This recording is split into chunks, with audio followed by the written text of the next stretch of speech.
नमस्कार, मी प्रसादानंद मुळे एक पात्री अभिनय सादर करत आहे. त्याचं नाव आहे एक रेषा.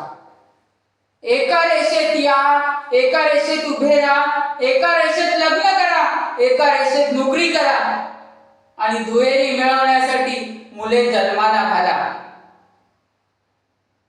अशा अनेक अनेक गोष्टी करा आणि एकदा कायमचे मरा.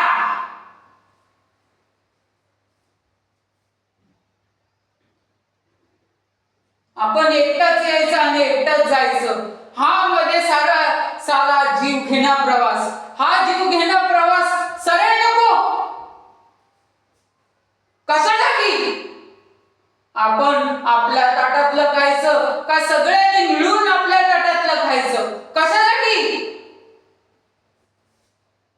लाज बाळगायची तर सगळ्यांनी मिळून लाज बाळगा. शिस्त पाळायची, मग भाग आहे शिस्त. जगवा आणि जगू द्या, हे कशासाठी नियम?